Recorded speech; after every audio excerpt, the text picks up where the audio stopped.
ओम शांति। वाणी has की 14/5/2025। सारे मुरली का मीठे बच्चे, अभी तुम संगम पर हो। तुम्हें पुरानी दुनिया से ताल्लुक नाता तोड़ देना है, क्योंकि ये पुरानी दुनिया अब खत्म होनी है। प्रश्न है, संगम की कौन सी विशेषता सारे कल्प से न्यारी है? उत्तर है, संगम की विशेषता है कि पढ़ते यहाँ हो और प्रारब्ध पाते हो भविष्य में। सारे कल्प में ऐसी पढ़ाई नहीं पढ़ाई जाती कि जिसकी प्रारब्ध दूसरे जन्म में मिले। अभी तुम बच्चे मृत्युलोक में पढ़ रहे हो, अमर लोक के लिए, और कोई दूसरे जन्म के लिए तो नहीं पढ़ता। गीत है, दूर देश का रहने वाला आया पराए देश। ओम शांति। दूर देश का रहने वाला वो कौन? ये तो कोई भी नहीं जानते। क्या उनको अपना देश नहीं है? जो पराये देश में आए हैं वो अपने देश में नहीं आते हैं। ये रावण का पराया देश है ना, ये रावण राज्य है। क्या शिव बाबा अपने देश में नहीं आते हैं? अच्छा, रावण का ये प्रदेश कौन सा है और देश कौन सा है? शिव बाबा का अपना देश कौन सा है और पराया देश कौन सा है? फिर बाप आते हैं पराये देश में, तो उनका देश कौन सा है? अपने देश की स्थापना करने के लिए आते हैं, लेकिन क्या वो अपने देश में खुद आते हैं? तो इस पर सब विचार सागर मंथन करना, ये बहुत समझने की बात है। रावण का पराया देश बताना बहुत सहज है। राम राज्य में कभी रावण आता नहीं, बाप को रावण के देश में आना पड़ता है, क्योंकि रावण राज्य को चेंज करना होता है। तो यह है संगम युग, और वो सतयुग में आते नहीं, कलयुग में भी नहीं आते, संगम युग पर आते हैं। तो ये राम का देश, राम का भी देश, रावण का भी देश अभी है संगम। इस किनारे राम का, उस किनारे रावण का संगम है ना। अभी तुम बच्चे संगम पर हो, न इस तरफ न उस तरफ हो। अपने को संगम पर समझना चाहिए। हमारा उस तरफ ताल्लुक नहीं है। बुद्धि से पुरानी दुनिया से ताल्लुक तोड़ना पड़ता है। रहते तो यहाँ ही है, परंतु बुद्धि से जानते हैं कि ये पुरानी दुनिया अब खत्म होनी है। आत्मा कहती है कि अभी मैं संगम पर हूँ, बाप आया हुआ है, और उनको खिवैया भी कहते हैं। अभी हम जा रहे हैं, कैसे? योग से। और योग के लिए भी ज्ञान है, ज्ञान के लिए भी ज्ञान है। योग के लिए समझाया जाता है अपने को कि तुम अपने को आत्मा समझो और फिर बाप को याद करो। तो ये भी ज्ञान है ना। तो ज्ञान अर्थात समझानी।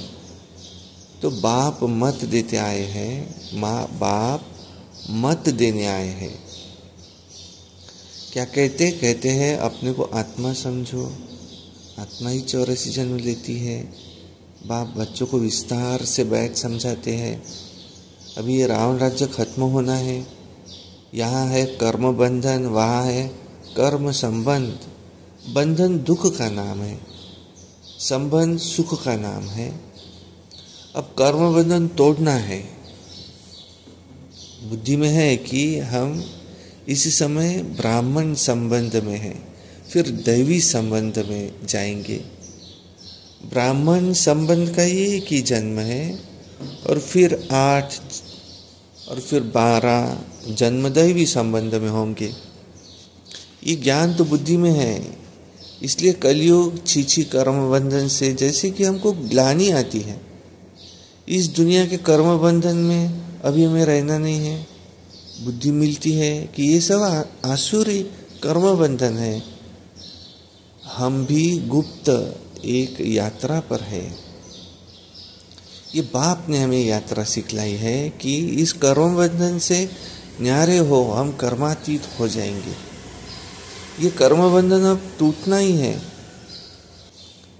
हम बाप को याद करते हैं कि पवित्र बन, चक्र को समझ, फिर चक्रवर्ती राजा बने, पढ़ रहे हैं। फिर उनका एम ऑब्जेक्ट प्रारब्ध भी चाहिए ना। अब तुम जानते हो कि हमको पढ़ाने वाला बेहद का बाप, बेहद के बाप ने हमको 5000 वर्ष पहले पढ़ाया था। ये ड्रामा है ना। अब जिनको कल्प पहले पढ़ाया था उनको ही फिर से पढ़ाएंगे, आते रहेंगे, वृद्धि को पाते रहेंगे। सब तो सत्युग में नहीं आएंगे, बाकी सब जाएंगे वापिस घर। इस पार है नर्क, उस पार है स्वर्ग। उस पढ़ाई में समझते हैं कि हम यहाँ पढ़ते फिर प्रारब्ध भी यहीं पाएंगे। यहाँ हम पढ़ते हैं संगम पर और इनकी प्रारब्ध हमको नई दुनिया में मिलेंगी।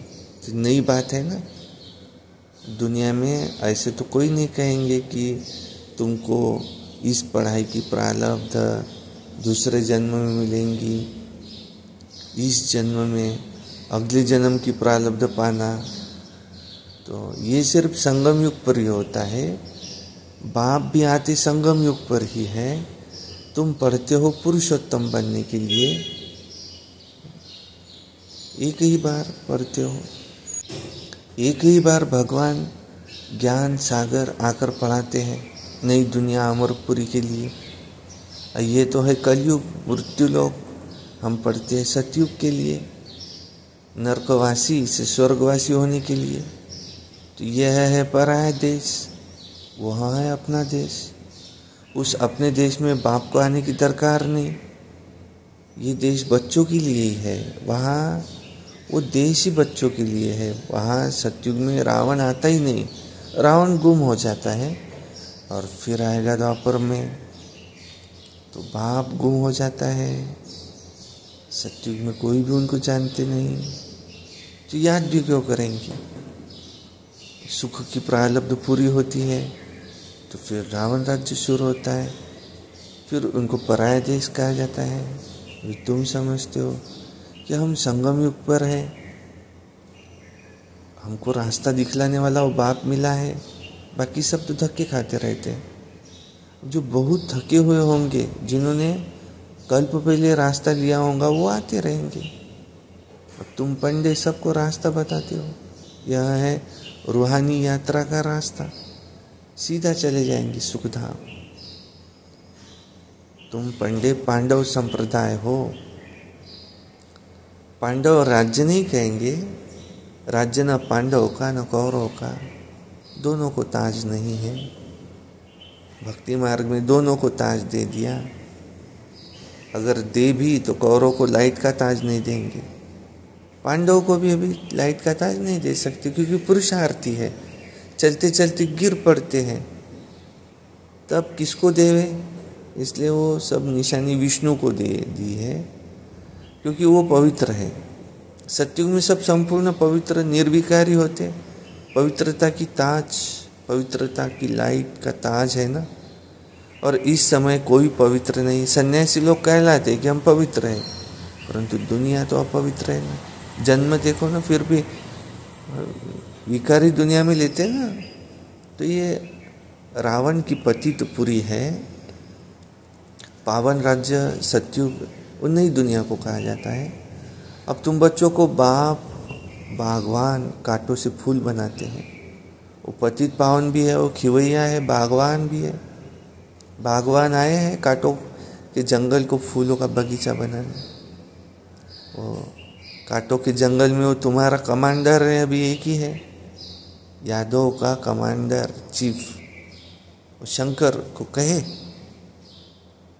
यूँ तो वो कोई विनाश करते नहीं है, जब समय होता है ना तो लड़ाई अपने आप लगती है। कहते हैं शंकर की प्रेरणा से मूसल आदि बनते हैं। ये सब कहानियाँ हैं, बैठ बनाई हैं। पुरानी दुनिया तो ऐसी भी ख़त्म जरूर होनी है।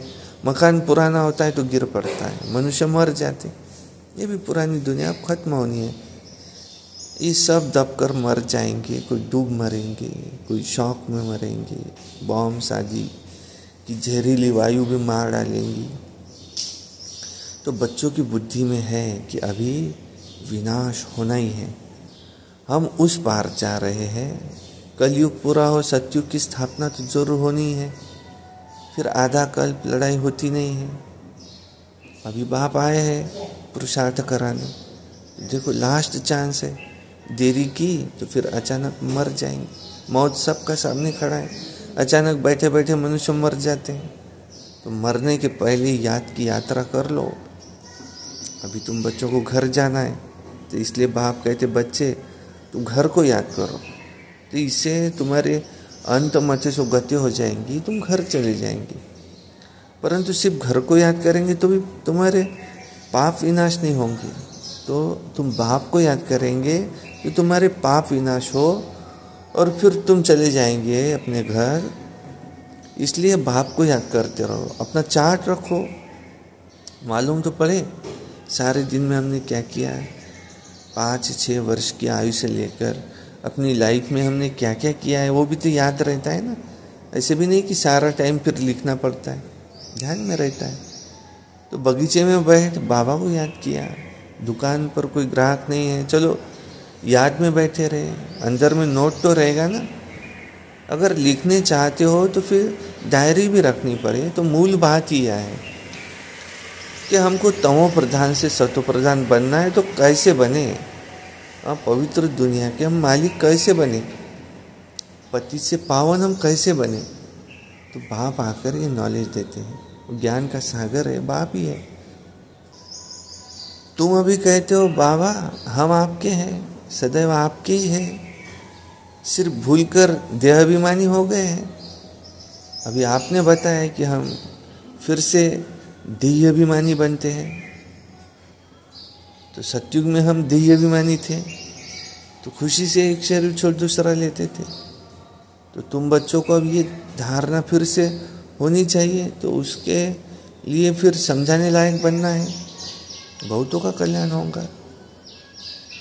बाबा जानते हैं ड्रामानुसार, नंबरवार पुरुषार्थ अनुसार सर्विसेबल बन रहे हैं। अच्छा, किसको झाड़ आदि नहीं समझा सकते हो, भला ये तो सहज है ना कि किसको ये तो बोलो कि तुम अपने को आत्मा समझ बाप को याद करो, ये तो बिल्कुल सहज है ना। तो ये बाप भी कहते कि तुम शिव बाबा कहते हैं कि तुम मुझे याद करो तो तुम्हारे विकर विनाश होंगे। और कोई मनुष्य ऐसे नहीं कह सकता सिवाय तुम ब्राह्मणों के। और कोई ना आत्मा को जानता ना परमात्मा बाप को जानता है, ऐसे ही सिर्फ कह देंगे तो किसको फिर तीर नहीं लगेगा। भगवान का रूप जानना पड़े, ये सब नाटक के एक्टर्स है कैसे है ये जानना पड़े। हर एक आत्मा शरीर के साथ एक्ट करती है, एक शरीर छोड़ कर दूसरा जो पार्ट बजाती है। तो वो एक्टर्स कपड़े बदली कर भिन्न भिन्न पार्ट बजाते ना, तो ऐसे ही तुम फिर शरीर बदलते हो। तो वो कोई मेल व फीमेल की ड्रेस तो पहनेंगे अल्पकाल के लिए, और यहाँ मेल का चोला लिया तो सारी आयु फिर मेल रहेंगे। और वो फिर हट के ड्रामे, ये तुम्हारा बैठ का ड्रामा। तो फिर फीमेल का चोला लिया तो फिर सारी आयु फिर फीमेल रहेंगे। तो पहली मुख्य बात क्या है, बाप कहते कि तुम अपने को आत्मा समझ मुझे याद करो। योग अक्षर भी काम में नहीं लाओ, क्योंकि योग अनेक प्रकार के सीखते हैं वो भक्ति मार्ग के। तो बाप कहते हैं कि तुम सिर्फ मुझे याद करो, याद शब्द याद रखो और घर को भी याद करो, तो तुम चले जाएंगे अपने घर। शिव बाबा इनमें आकर, ब्रह्मा बाबा में आकर की शिक्षा देते हैं। तो बाप को याद करते करते तुम पावन बन जाएंगे और फिर पवित्र आत्मा उड़ जाएंगी। जितना जितना याद किया होगा, सर्विस की होंगी, उतना फिर ऊंच पद पाएंगे। याद में बहुत विघ्न पड़ते हैं। पावन नहीं बनेंगे तो फिर धर्मराजपुरे में सजाएं भी बहुत खानी पड़ती है, इज्जत भी जाएंगी, पद भी भ्रष्ट होगा, पिछाड़ी में सब साक्षात्कार होंगे, परंतु फिर कुछ कर नहीं सकेंगे। साक्षात्कार कराएंगे, देखो तुमको इतना समझाया था फिर भी तुमने याद नहीं किया, तुम पाप में रहे, तुम्हारे पाप रह गए, अब खाओ सजा। उस समय पढ़ाई का टाइम तो नहीं रहता है ना, अफसोस करेंगे हमने ये क्या किया, नहीं कि हमने टाइम गवाया, परंतु सज़ा तो खानी पड़ेगी। अब कुछ हो थोड़ी सकेगा, नापास तो हुए ना, फिर पढ़ने की बात नहीं रहेंगी। उस पढ़ाई में तो नापास हो तो फिर से पढ़ सकते, ये पढ़ाई तो पूरी हो जाएंगी। तो अंत समय में फिर पश्चाताप ना करना पड़े, तो उसके लिए फिर राय देते हैं, बच्चे अच्छी रीति पढ़ लो, झरमुई झगमुई में अपना टाइम वेस्ट मत करो, नहीं तो बहुत पछताना पड़ेगा। माया बहुत उल्टे काम करा देती है, चोरी कभी नहीं करनी चाहिए। अब चोरी भी नहीं होंगी तो वो भी माया कराएंगी, अभी फिर पीछे स्मृति में आएगा, देखो हमको तो माया ने धोखा दे दिया। पहले दिल में ख्यालात आते, फलानी चीज उठाओ, बुद्धि तो मिली है ना, ये राइट है कि रॉन्ग है तो समझ में आता है। तो ये चीज़ उठाओ तो रॉन्ग होगा, नहीं उठाएंगे तो राइट होगा। अब क्या करना है, अब पवित्र रहना तो अच्छा है ना। तो संग में आकर लूज नहीं होना चाहिए, हम भाई बहन हैं तो नाम रूप में भी क्यों फंसे, देह अभिमान में नहीं आना चाहिए। परंतु माया बड़ी ज़बरदस्त है, माया रॉन्ग काम कराने के संकल्प लाती है। बाप कहते तुमको कभी रॉन्ग काम नहीं करना चाहिए। लड़ाई चलती है तो फिर माया के साथ तुम्हारी लड़ाई चलती है तो फिर गिर पड़ते, फिर राइट बुद्धि आती नहीं, हमको राइट काम करना है, अंधों की लाठी बनना है। अच्छे से अच्छा काम यही है, अंधों की लाठी बनना। शरीर निर्वाह के लिए तो समय है, रात को नींद भी करनी है, आत्मा थक जाती है तो फिर सो जाती है, शरीर सो जाता है। तो शरीर निर्वाह के लिए, आराम करने के लिए टाइम तो है ना, आत्मा भी सो जाती तो शरीर भी सो जाता है। तो बाकी समय फिर मेरी सर्विस में लग जाओ, याद का चार्ट रखो, लिखते भी है चलते फिरते, देखो चलते चलते फिर फेल हो जाते, बाप को याद नहीं करते, सर्विस नहीं करते, रॉन्ग काम होता ही रहता। अच्छा, मीठे मीठे सिकिला दे बच्चों प्रति माता पिता बाप दादा का याद प्यार और गुड मॉर्निंग। रूहानी बाप की रूहानी बच्चों को नमस्ते, और हम रूहानी बच्चों की रूहानी बाप दादा को याद प्यार गुड मॉर्निंग नमस्ते। धारणा के लिए मुख्य सार नंबर 1, झरमुई झगमुई में अपना टाइम वेस्ट नहीं करना है, माया कोई भी उल्टा काम न कराए, ये ध्यान रखना है। संग दोष में आकर कभी लूज नहीं होना है, देहाभिमान में आकर किसी के नाम रूप में नहीं फंसना है। 2 नंबर है, घर की याद के साथ साथ बाप को भी याद करना है। याद के चार्ट की डायरी बनानी है, नोट करना है कि हमने सारे दिन में क्या क्या किया, कितना समय बाप की याद में रहे। वरदान, नम्रता रूपी कवच द्वारा व्यर्थ के रावण को जलाने वाले सच्चे स्नेही सहयोगी भव। तो कोई कितना भी आपके संगठन में कमी ढूंढने की कोशिश करे, लेकिन जरा भी संस्कार स्वभाव का टक्कर दिखाई न दे, अगर कोई गाली भी दे, इंसल्ट भी करे, आप सेंट बन जाओ। अगर कोई रॉन्ग भी करता तो आप राइट रहो। कोई टक्कर लेता है तो भी आप उसे स्नेह का पानी दो। ये क्यों, ऐसा क्यों, ये संकल्प करके आग पर तेल नहीं डालो, नम्रता का कवच पहनकर रहो। क्योंकि जहाँ नम्रता होगी ना, वहाँ स्नेह और सहयोग भी अवश्य होगा। तो बाबा ने वरदान दिया, नम्रता रूपी कवच द्वारा व्यर्थ के रावण को जलाने वाले सच्चे स्नेही और सहयोगी भव। स्लोगन, मेरेपन की अनेक हद की भावनाएं एक मेरे बाबा में समा दो। अव्यक्त इशारे, रूहानी रॉयल्टी और प्यूरिटी की पर्सनैलिटी धारण करो। रूहानी रॉयल्टी का फाउंडेशन संपूर्ण पवित्रता है। तो अपने आप से पूछो कि रूहानी रॉयल्टी की झलक और फलक आपके रूप व चरित्र से हर एक को अनुभव होती है। नॉलेज के दर्पण में अपने आप को देखो कि मेरे चेहरे पर चलन में वो रूहानी रॉयल्टी दिखाई देती है या साधारण चलन है और चेहरा साधारण दिखाई देता है। अच्छा, ओम शांति।